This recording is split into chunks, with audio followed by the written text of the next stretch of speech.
Broadcast is now starting. All attendees are in listen-only mode.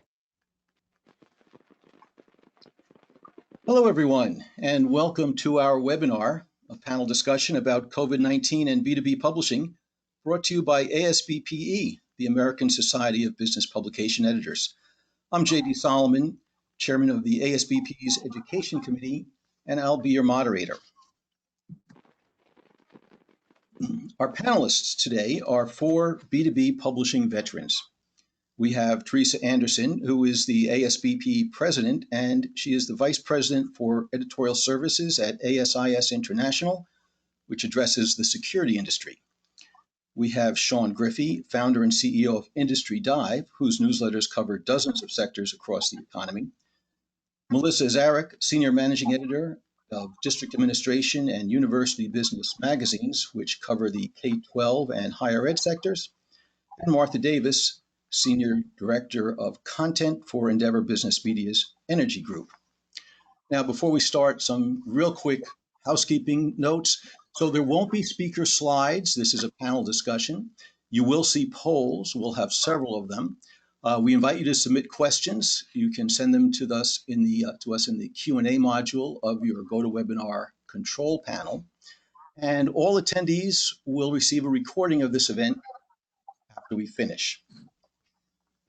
So the coronavirus pandemic is, of course, leaving no sector of the economy untouched. For B2B editors, the challenge is twofold: how to provide timely and useful information to readers who are in crisis mode, and how to do so at a time when our own organizations are facing unprecedented business disruptions. We'll tackle both these matters, beginning with the editorial response. And for that, I'd like to go through all of our panelists and ask each of you to tell our audience a little bit about your publication, your editorial strategy for covering the pandemic, and how COVID-19 has impacted your audience and how you're responding. So, Terry, why don't you start? Thank you, JD, and thank you for hosting. Really appreciate it. As JD mentioned, I am Vice President of Editorial Services at ASIS International. I'm also Editor-in-Chief of Security Management Magazine. So I oversee all of the book publishing as well as the magazine publishing division.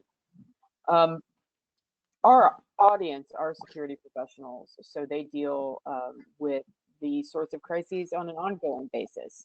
So we have a significant challenge because our membership is on the front lines of this, especially our members in healthcare security and in the guarding industry. So we've had to work pretty hard to make sure that we're immediately not tone deaf to their issues while still tackling the evergreen content that the entire membership needs. So we started, I can talk about this a little later as we get going, but we started a matrix team company-wide that brings in our learning team, our marketing team, and our communications team to coordinate these messages and make sure that we're all on the same page as to what our members want and what we're giving them. And that is unique. That has never happened before. So it is certainly a first time for us. So glad to explore further later on in the webinar. Okay, thanks, Terry. Sean, give us an introduction to your publications and your response to the pandemic. Sure. So Industry Dive is a business media company located in DC. As JD mentioned in the introduction, we have a number of publications. We cover 19 different vertical industries, ranging from biopharma to the construction space to food and beverage, you name it, we've been in it. Obviously, when you talk about the response to our readers, it varies dramatically by industry. I think the supply chain publication we had was sort of the canary in the coal mine. In early February, we started seeing disruptions in China, and that gave us a heads up that this was going to be a big story, not just for supply chain, but for all of our markets. And we took that time to redefine what are the key trends that we wanted to talk about within our industries. We built templates on how we were going to cover COVID-19 and trackers that would organize the information. And we've been rolling that out across the groups in different ways. Okay, thanks, Sean. Melissa. Hi, thanks. Go ahead. So we cover K-12 and higher education, and they're impacted really heavily by the pandemic due to school and campus closures right now. On the K-12 side, district administration reaches school superintendents and others working in school district offices. Our higher ed publication, University Business, reaches college presidents and administrators leading other departments across campus. So the issues are numerous, and unlike with consumer media, our main goal is to share ideas and solutions rather than focus on the problems. And finding such solutions to report on can be challenging at this time because everybody's going through so much. Distance learning has been around for many years, but educating 100% of students online is a humongous endeavor, and it had to be done with almost no preparation. So our readers are hungry for any and all information to help them navigate decision making right now. Not to mention operations were typically live and in person in schools and on campuses, and all of that is now remote too. So while publishing magazines is our traditional core business, and we've traditionally had monthly magazines, our team's been operating much more like a daily newsroom right now. We've got our inboxes filled every day with story ideas from schools, industry leaders. We spend every day discussing ideas and trends to pursue, and then we're publishing stories same day or next day. We're also getting some topic and coverage assistance from executives at our company because they spend a lot of time on the phone with superintendents to better understand their needs. So it's a tough time, but for our industry, it's also a really exciting time, and they're figuring out how to reach students through distance learning, and they need us. So that's helpful for our business. Sure. I think all of our audiences need us at this point. Martha, go ahead and tell us about your publications. Yeah, sure. So I'm with Endeavor Business Media, and the vertical that I work with is we have 5 brands that cover the electric utility industry.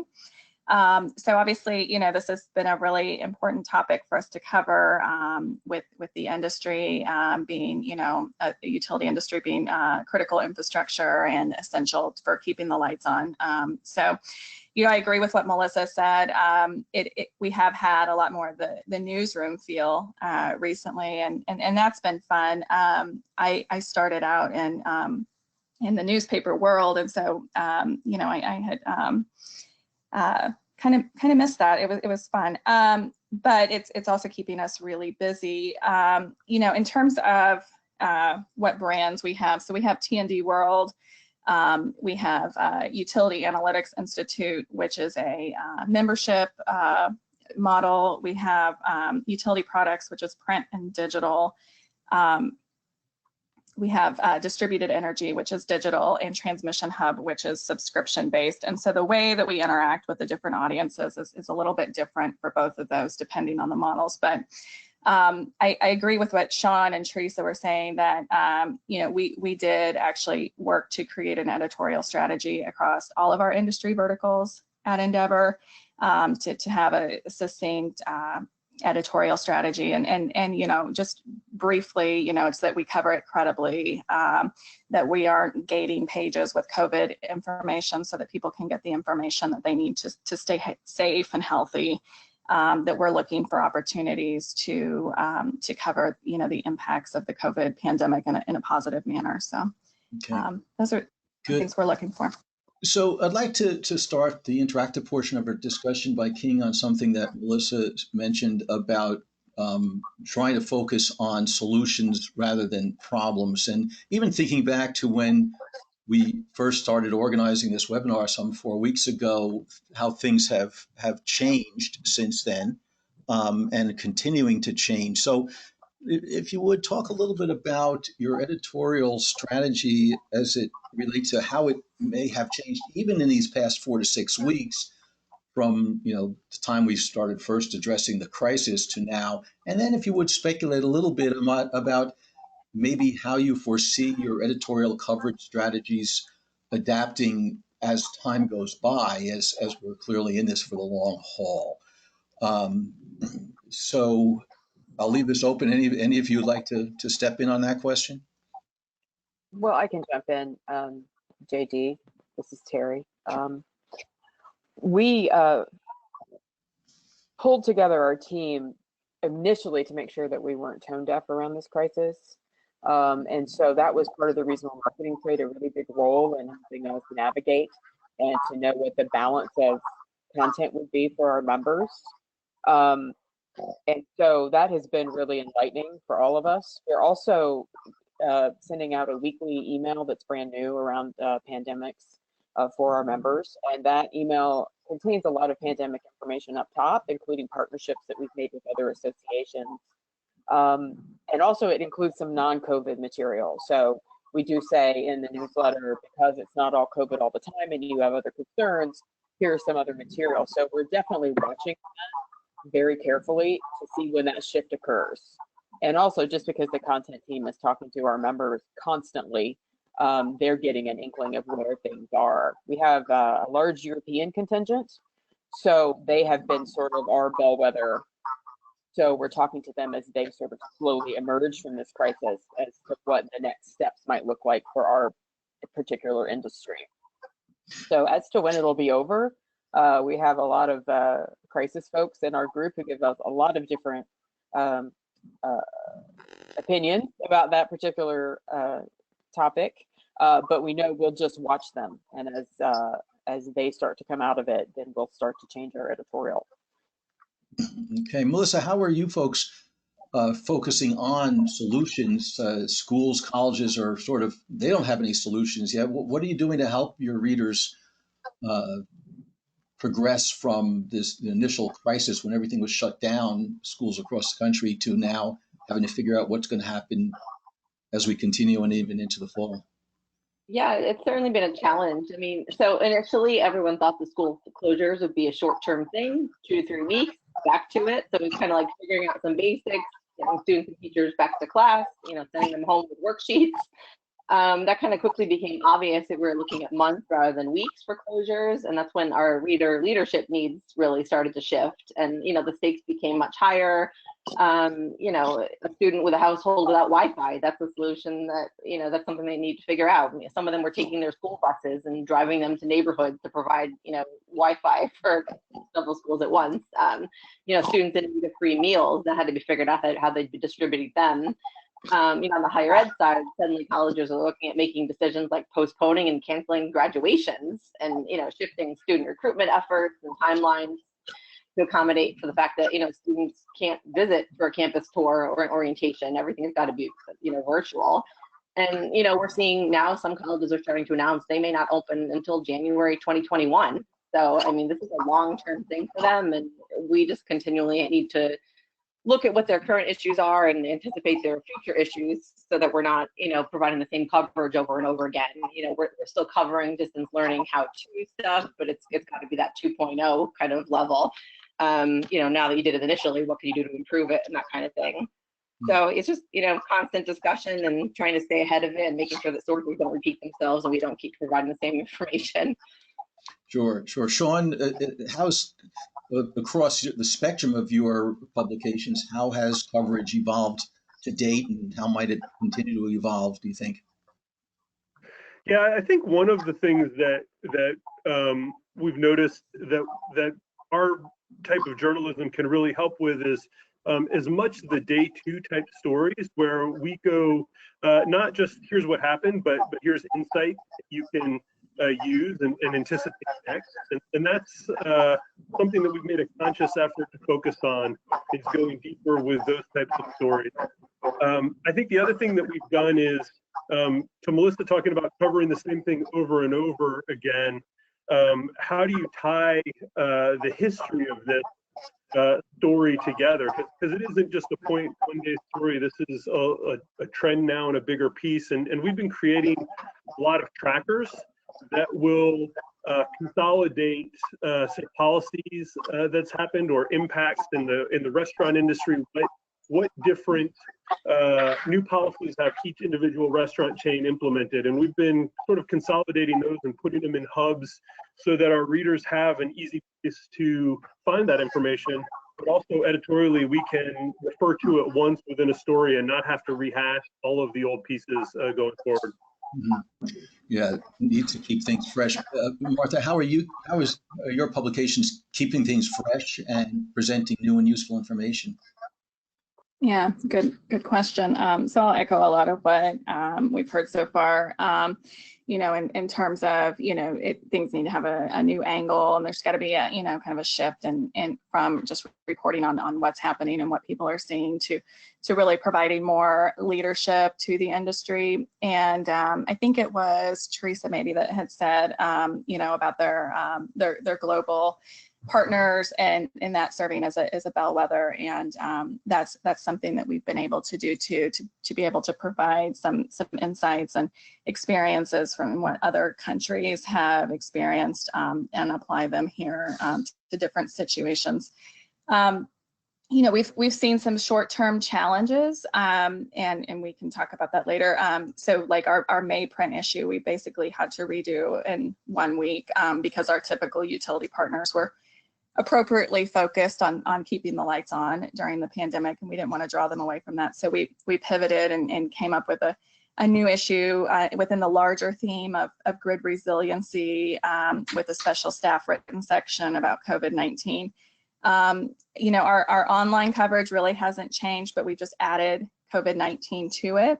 But we've also we've seen success with so much of this, and some opportunities too have emerged in terms of digital traffic and webinars. There's some things that are going really, really well. So it's not all a challenge. Good.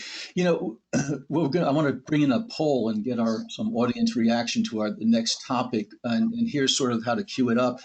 B2B publishing generally has sort of lived by a planned editorial calendar that specifies stories and topics that will be covered months in advance, annual special sections. Let's find out from the audience how this pandemic is affecting planned editorial. So let's see, here's a poll. Let's see, it says, which response best describes your editorial approach to covering the pandemic? Is it we've suspended planned editorial to go all in on COVID, or adding COVID coverage but continuing with planned editorial? So fill that out while we talk a little bit about this. Give our audience a moment or so to fill that out. Let's see. We have just about 3/4 of our audience has submitted that. So let's close the poll and share the results. So suspended planned editorial, go all in on COVID is about 16%, and adding COVID coverage but continuing with planned editorial, it's about 84%. So significant. Panelists, does that conform to what you're seeing? This is Melissa. Sorry, it is for me, I would say. We're doing a planned editorial, but we're adjusting it to kind of Corona-ize it, as the word I keep saying.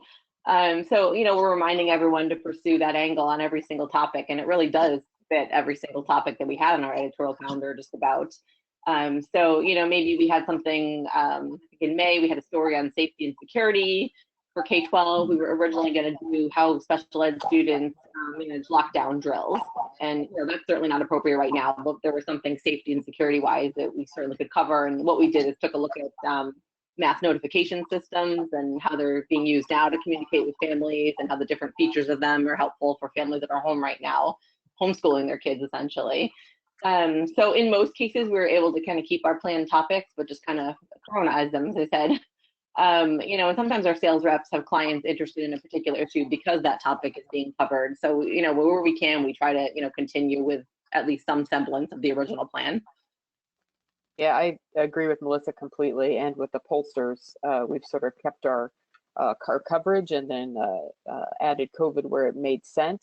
We were very lucky or very unlucky, depending on your vantage point. But our March cover, which was of course planned months and months in advance, was on pandemic preparedness. I kid you not. Really? So, Oh, wow.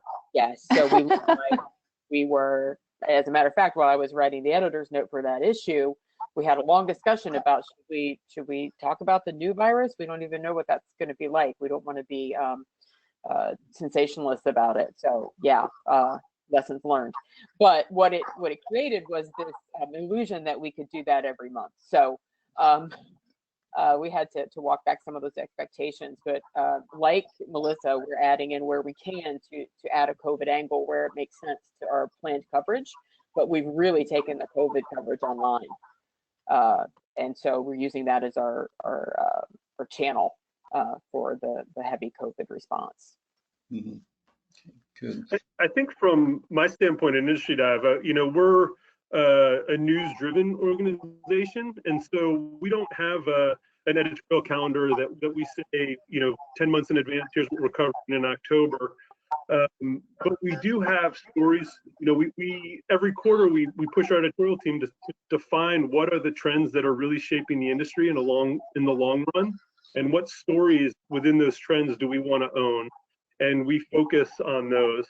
COVID has kind of upended that in that it is the defining story in all of our industries right now, and the impacts that they'll have. And so it's certainly what we're covering more than anything else. And I think if we're going to be honest in our newsroom, it's going to, we're going to be in the 16%. It's going to come at the cost of some of our other coverage. In that, while we haven't done layoffs or furloughs or any reductions, I'm certainly not hiring extra people right now. And we just aren't going to have if we're going to cover COVID in the way that it needs to be covered for our industries, we're not going to be able to cover some of the things that we planned. And from a bandwidth standpoint for the editorial team, we're just going to have to be okay that some of the stories that in January we wanted to really dig in deep and some of the ambitious projects that we had aren't going to happen. And that's just the reality right now. Mm-hmm. Mm-hmm. Okay. What about multimedia? Let's turn it to a slightly different topic now. Obviously, we're all writing about this. Have any of you started doing presenting information in other ways, podcasts or videos, webinars? Yes, I've webinar. had some good success. Oh, sorry. Go ahead. Go. That's fine. Thanks. Yeah, no, we had great success with webinars. In fact, one that really sticks out. It wasn't intended to be about COVID at all. In fact, it was about transformer oil. And our expert speaker was actually from Italy, and so the client said, I would like to just talk about what he's seen, and his side of the world, and how it's impacting just his business from a whole, just from a people and organization perspective. And so it was just so incredibly interesting we basically did a live interview with him over a webinar. And it was record setting in terms of registrations. And there were like hundreds of audience questions that we didn't get a chance to get to, that then our client was able to follow up with them one-on-one with respect to their product. So that was something that we pivoted on that wasn't planned, and just turned out to be an amazing success. Good.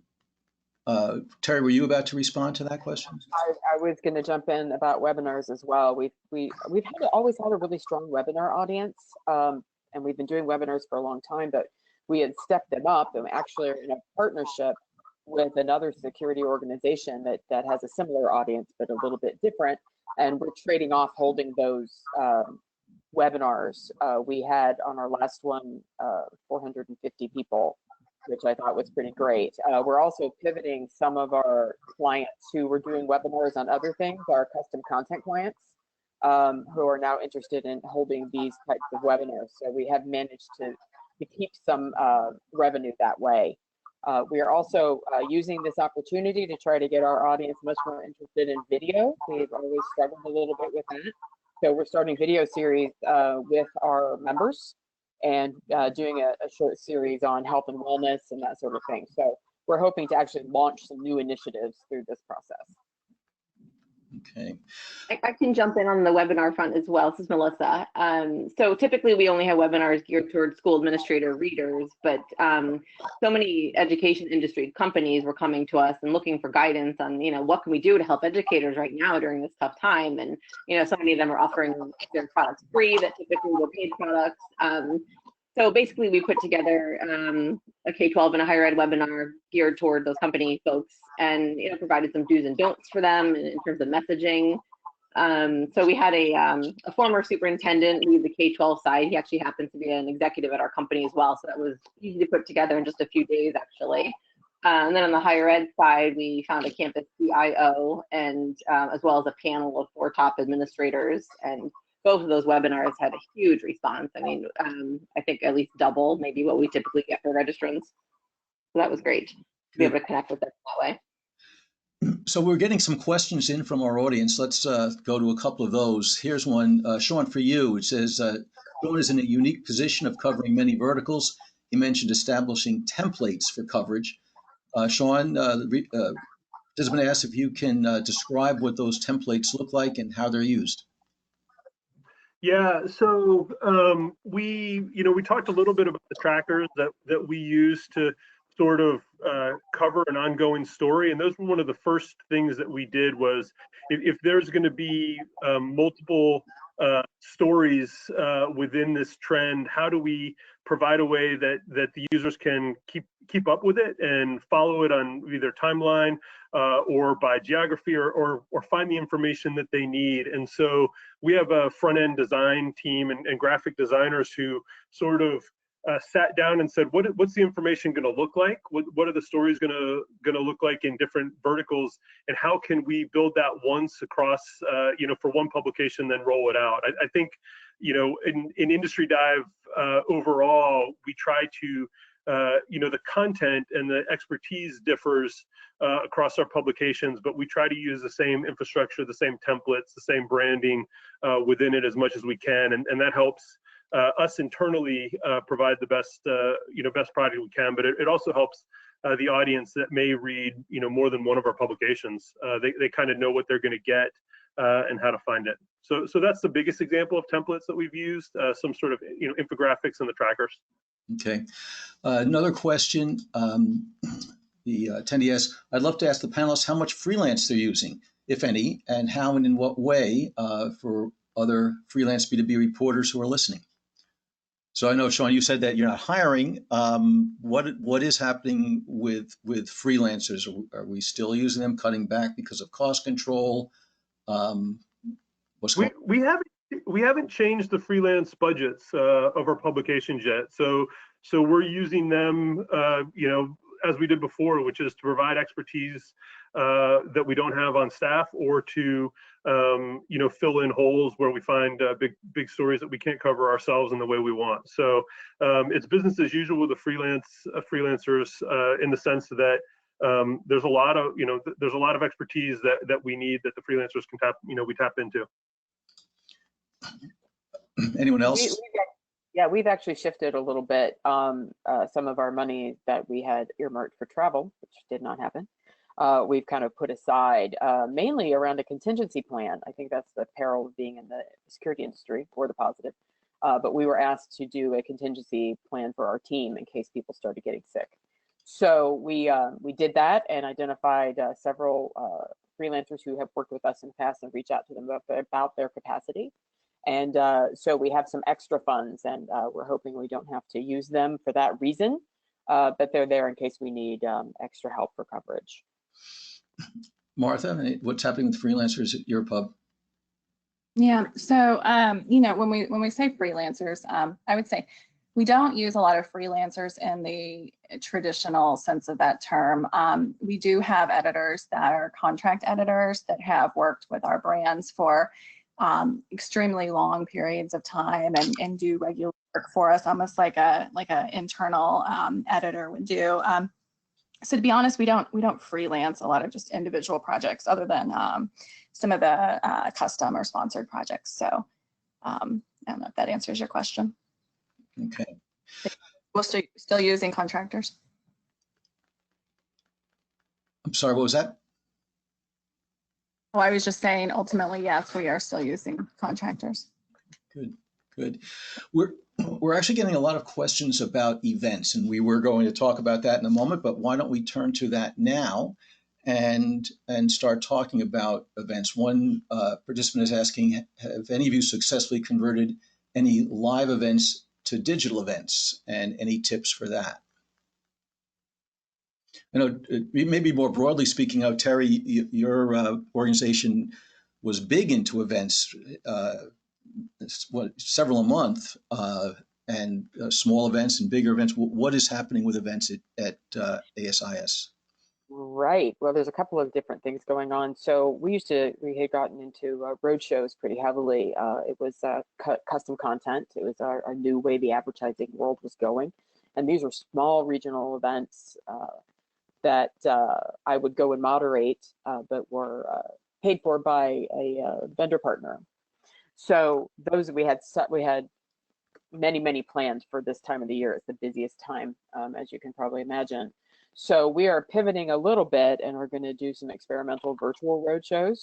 It'll look a little bit different, but for our roadshows, we offer certification credits for our certifications. So we have been getting the messaging from our membership that they can't go out and get their recertification credits right now because, you know, they can't leave, and they would like more virtual. So we're kind of merging those two. The jury's still out on how successful that's going to be, but it's something we were able to ramp up pretty quickly because we had been working on virtual learning on our learning side of the house. So that is where we're pivoting. Of course, our organization has a huge annual show that is in September. So that's another source of heartburn right now. I'm not really sure where that is going. The attendee is asking if any tips on messaging for your events, either for your event attendees or sponsors, or how have you been kind of communicating changes in plans to the community? Well, we have worked very hard on messaging to be safety first. We're here for you, which is all true, of course.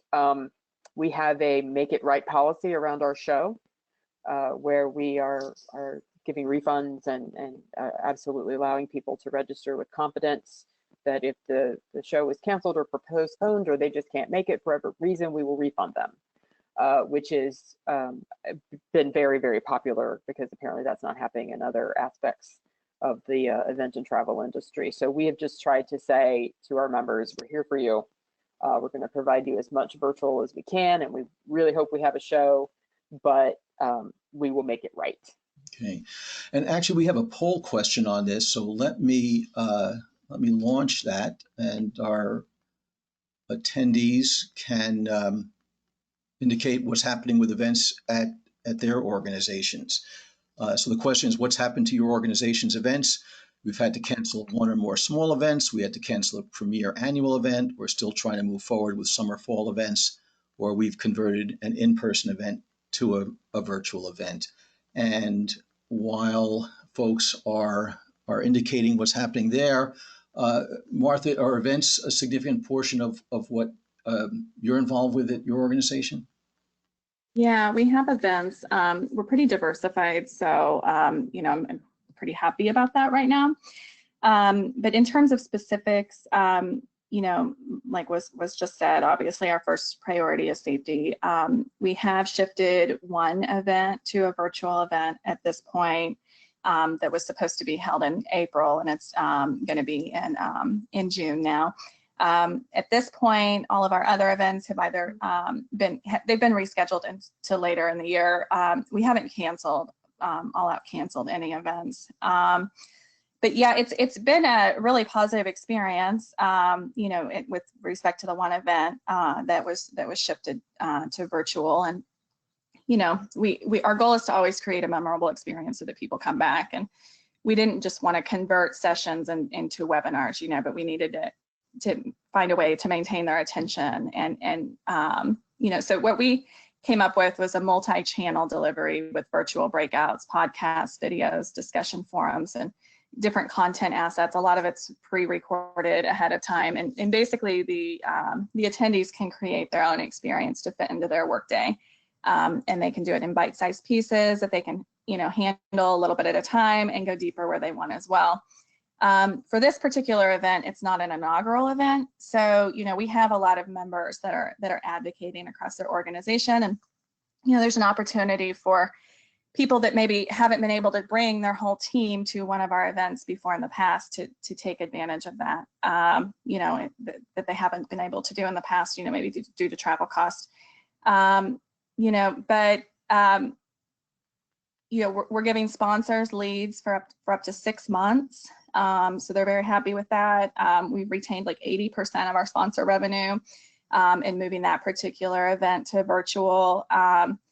You know, quite a bit of the rest of that was reallocated into another live event in the future. And, you know, but it's not a loss because we're even selling new sponsorships.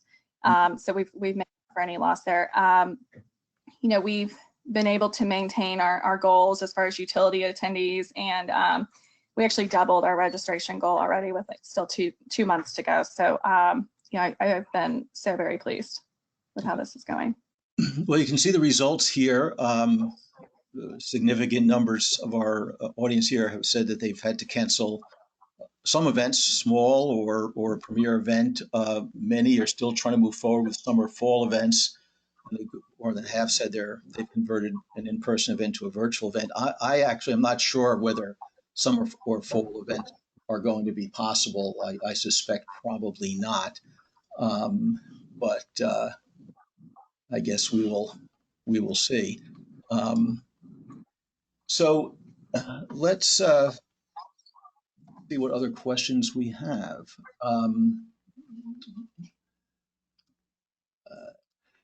There's another question about print. For publications that are solely in print, maybe with an online PDF copy, but nothing more robust than that, is this a good time to be switching more to digital? Answer is probably yes, but you know what, Sean, I'm gonna let you talk about this because you're primarily, if not exclusively, right, digital. Yep, 100% digital. So I guess you know, run the risk of I'm digital, and the answer is, of course, it's a good time. You know, I think this is the best time for anyone to get into new mediums, primarily because I think our audiences are open to new ways of consuming content right now. You know, we talked a little bit about virtual events and video, and I actually think not only is digital a good time, but now is a good time to really sort of embrace digital and embrace communities online. I think the advent of Zoom and how everyone's on video calls right now is changing how our user base is interacting with each other, and it's going to make it possible for publishers like ourselves to build communities in deeper ways than we had previously been able to do online. So I think the best time to get into digital was, you know, 10 years ago. The second best time is today, and I'd go right at it. You know, I worry about print all around. And you know, the Tampa paper has suspended, I think, 5 of its 7 days of print, but particularly B2B, where publications may come out only every other month with stories that were produced, you know, 2 months earlier. Terry, is there still a feeling for your organization that print has a role to play? We have that big meeting later today. Actually, no, we've been talking about this for years and years, and we really want our audience to come with us and go digital. As with most member associations, we skew much older and have really struggled with that, not because of a lack of desire. One of the things that we're watching very carefully that I think is interesting is, of course, as a business publication, we go to people's business addresses with our print magazine. So most of them aren't there to get them. So we've started a big campaign to come online and see our magazine in full, or every single piece of content that we produce in the magazine is posted on the website, and everybody can go look at that there. So we're hoping to judge whether they're ready to come with us, because as I'm sure most people are experiencing, the audience isn't ready to go digital and the advertisers are. So we're working hard to watch that, and I really appreciate Sean's insight, and he's absolutely right. This is the time to try new things, especially around work we're doing with video and trying to bring our audience along with us into this new world. Now, Melissa, just raising the point that Terry made about actually getting the print magazines to the audience. Schools are shut, but I think you mentioned to me earlier that you have reason to believe that somehow the magazines and other mail is getting to the subscribers. Yeah, I mean, we're still trying to look into this and figure it out precisely, but a lot of school districts do rely on hard copy mail for a lot of things still. So their administrators are finding ways to get it. I think that mailrooms, are still open enough where if someone needed to come in, they can pick up their mail. So it's probably not the same frequency that they're getting it, but we are hearing from readers that they're finding ways to get administrators their mail at least. So that helps us on the K-12 side. And on the higher ed side, a lot of offices on campuses are not shut down. Campuses are shut down to students. And so you do have a lot of higher ed administrators working from home, but their offices are generally still accessible. And our readers just traditionally have really liked to hold the magazine in their hands. So we do get a sense that a lot of them are still getting it.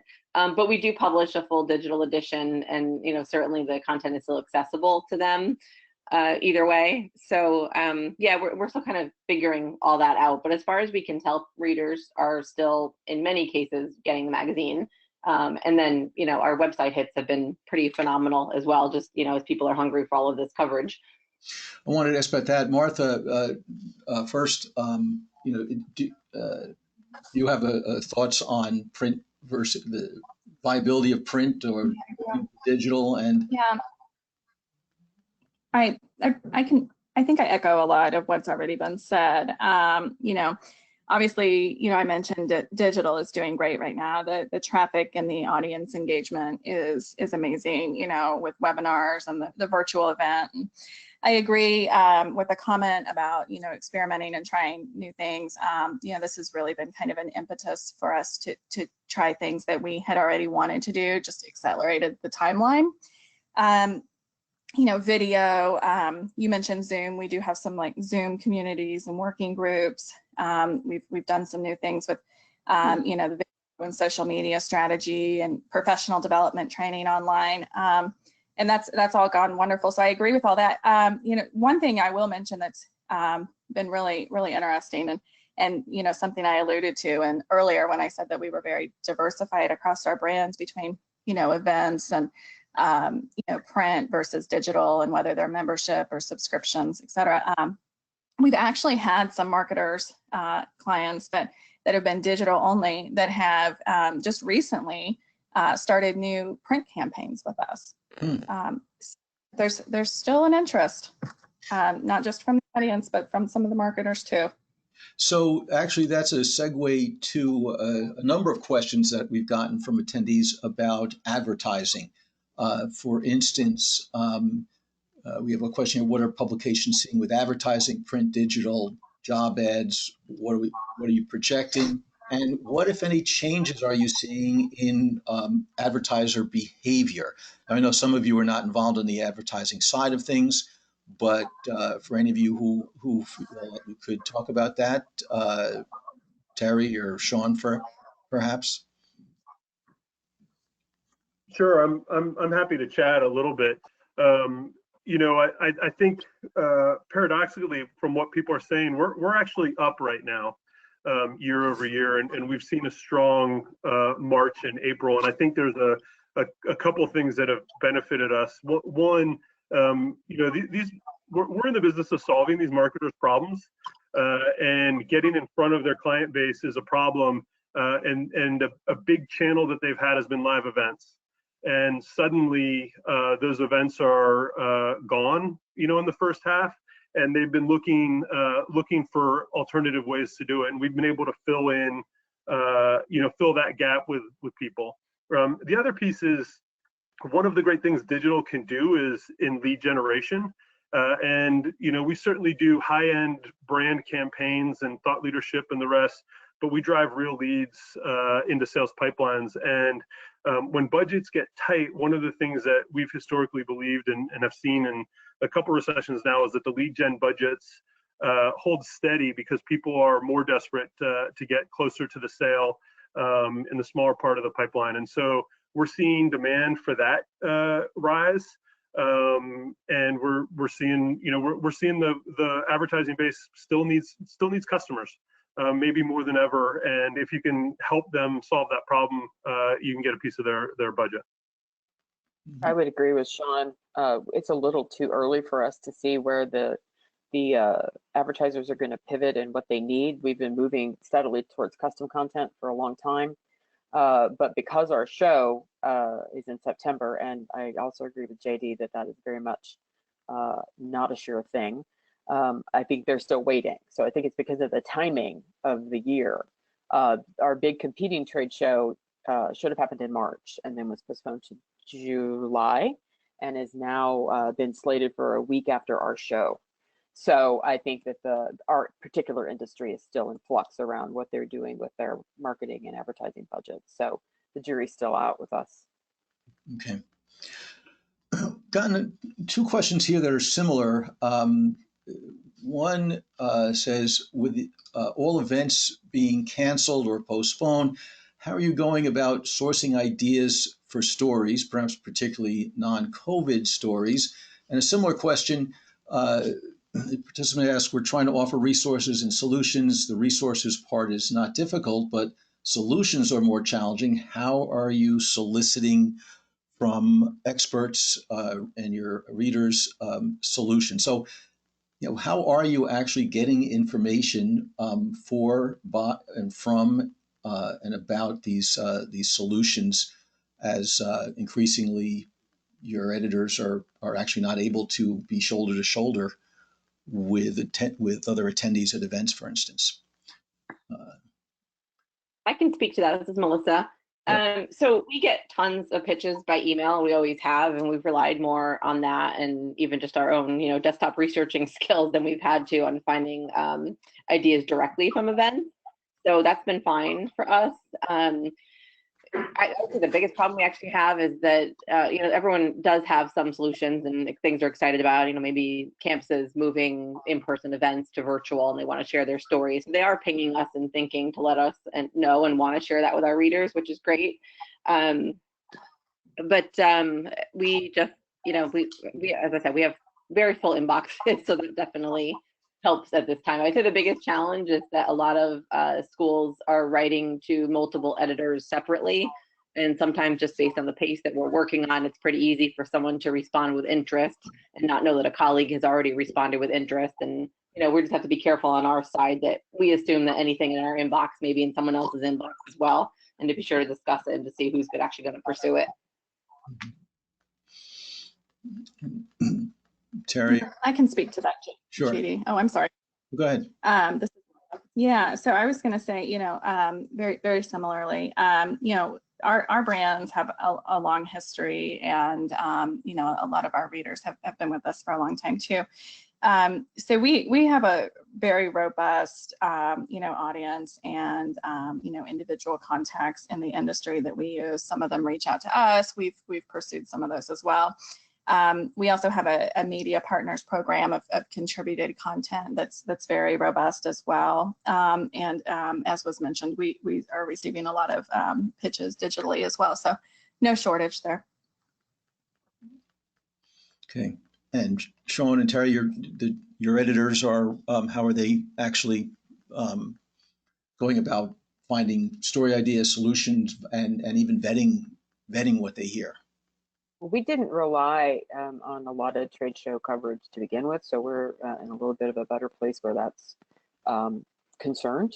Our biggest concern was something that Melissa mentioned as her second point, which is we worried that all the people working on our COVID content team would be reaching out to the same people, or that people would be overexposed and we wouldn't be getting the right mix of voices from across our membership. So that team meeting, we have a Monday team meeting to talk about everything we're pursuing from all aspects of the organization.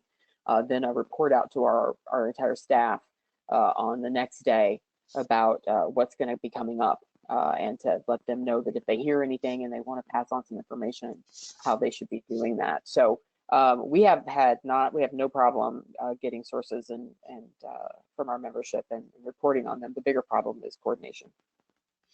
Let me pose this question about staffing. How are you all maintaining morale? I mean, this has been in crisis coverage mode for a good number of weeks now, going on a couple of months. It has no end in sight. It's not like people can readily take vacations anymore. Everyone is stressed out from home life, whether they just getting provisions to managing households and children. How are you keeping up morale and keeping everybody focused on what they need to be doing? This is Martha. JD, I'll take that. Sure. So we have one editor that we've specifically assigned to the COVID-19 beat, if you will. Not that other people aren't covering it, but they're kind of the point person, at least to at least help coordinate that across the group. You know, in terms of, you know, my editors in particular and our contract editors, it seems like everybody's doing well. I have a really great team. Most of our employees already worked from home, at least on my team, so not a huge change there. I'd say the biggest change for most of us is that we're not used to the rest of our families also being home during the day. Mm-hmm. So, you know, from my point, you know, we've tried to do some fun things like, you know, some Friday end of the day, you know, happy hours, or like, you know, a morning, you know, coffee break as a team, just to kind of touch base with people. That's, you know, not overly structured. But, you know, I think everybody is working really hard. They seem to be doing well. They've really risen to the challenges. I've been really impressed, and I feel like it's in some ways, you know, we've gotten past some of these initial humps and are kind of creating a new normal. So, you know, I think one thing we've had to talk about as a group is, you know, just doing the jobs that we do. It's pretty natural for us to be tuned into social media and other news outlets pretty closely, and making sure that, you know, as we digest the news ourselves, that people are getting on social media for what they need to do specifically for work, and then hopping right back off just to protect themselves mentally. Anyone else about maintaining? This is Melissa. Mm-hmm. We've had kind of a similar experience in that most of us working from home 2 to 3 days a week already. So shifting to 100% from home wasn't that big a deal. Our editorial director is actually based in a different state at company headquarters. So, you know, communicating virtually, and for us that's via Zoom chats, is something that just comes naturally to us. We've done one issue close so far remotely, and that was pretty easy as well. We had practiced it about a year ago when there was a winter storm on a day, deadline day, and we couldn't all get in. And so we had already sort of worked out some of the kinks back then, and so adopting it this time was relatively simple. You know, I think it's just a matter of, you know, as you're communicating with people, trying to insert a little bit of small talk in there, since you don't have any water cooler chat at the office. You know, we're all humans, we're all friends as well as colleagues. So we try to, you know, not make it 100% business talk, and that kind of keeps us all together and motivated, I think, a little bit better. Okay. I think from my end, I'm candidly worried about this going on. And I think it's a challenge that we have to think of differently from a management perspective. You know, when this first started, and I guess we've been working remote for, I don't know, 5-6 weeks now. It was easy in that there was a newness and there was a common goal to it, and there was a view that there was an end in sight. And what I worry about is not that can we do the work. We're a digital company and we can do the work well.